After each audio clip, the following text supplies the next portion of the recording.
is watching and is following. But Australia is leading. And it's leading not because of actions of my government.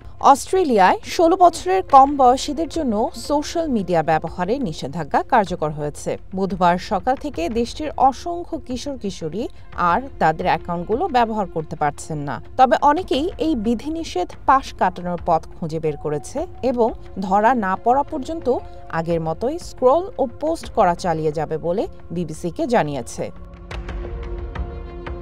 নতুন আইন অনুযায়ী মেটা, TikTok এবং ইউটিউবের মতো social media প্রতিষ্ঠানগুলোকে 16 বছরের কম বয়সী অস্ট্রেলিয়ানরা যেন অ্যাকাউন্ট রাখতে না পারে তা নিশ্চিত করতে হবে।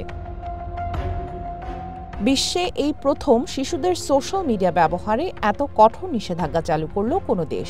অস্ট্রেলিয়ার এই পদক্ষেপে নজর রাখছে অন্যান্য দেশও, কিন্তু প্রযুক্তির সংস্থাগুলো এই নিয়ে উদ্বেগে। বিশেষজ্ঞরা বলছেন ক্ষতিকারক কন্টেন্ট এবং অ্যালগোরিদম থেকে শিশুদের সুরক্ষার জন্য এই আইন প্রয়োজনীয়। তবে সমালোচকদের দাবি, সব অ্যাকাউন্ট বন্ধ করে দেওয়ার মতো ঢালাও নিষেধাজ্ঞা কার্যকর করাটা সমাধান নয়। প্রধানমন্ত্রী অ্যান্থনি অ্যালবানিজের প্রশাসনের অন্যতম গুরুত্বপূর্ণ এই নীতি। বুধবার অ্যালবানিজ বলেন, তার বিশ্বাস এই আইন বিশ্বজুড়ে মানুষের জীবন বদলে দেওয়ার ক্ষমতা রাখে। And importantly, spend quality time with your friends and your family, face to face. Have a great summer. আমেরিকার ফ্লোরিডা স্টেট থেকে ইউরোপীয় ইউনিয়ন পর্যন্ত বিভিন্ন সরকার শিশুদের সোশ্যাল মিডিয়া ব্যবহার সীমিত করার চেষ্টা করছে, কিন্তু 16 বছর বয়সসীমা নির্ধারণের পাশাপাশি অস্ট্রেলিয়ায় প্রথম এই নীতিতে বাবা মার অনুমোদনের সুযোগ রাখেনি, যা এই আইনকে বিশ্বের সবচেয়ে কঠোর করে তুলেছে।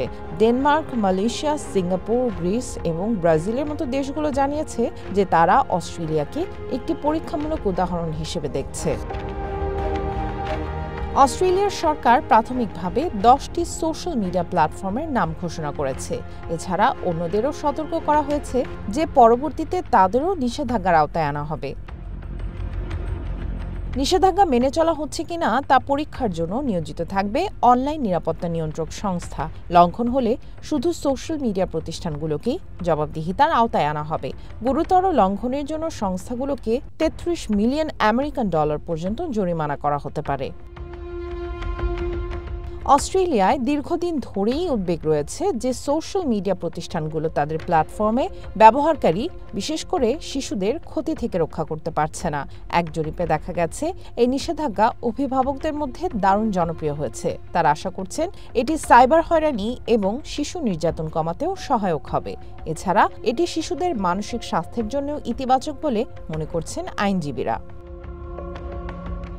তবে শিশু কিশোররা এই নিষেধাজ্ঞা কার্যকরে হতাশ। এছাড়া এই নিষেধাজ্ঞা তরুণদের, বিশেষ করে যৌন ও লৈঙ্গিক সংখ্যালঘু সম্প্রদায়, নিউরোডাইভার্জেন্ট বা মানসিক স্বাস্থ্যের দিক থেকে ভিন্ন এবং গ্রামাঞ্চলের তরুণদের নিজেদের মধ্যে যোগাযোগের সুযোগ কেড়ে নেবে বলেও সমালোচনা হচ্ছে। বিশেষজ্ঞরাও আশঙ্কা করছেন যে শিশুরা সহজেই এই নিষেধাজ্ঞা এড়িয়ে যেতে পারে। সামিয়া জান্নাহ, ওয়ান ইন্টারন্যাশনাল ডেস্ক।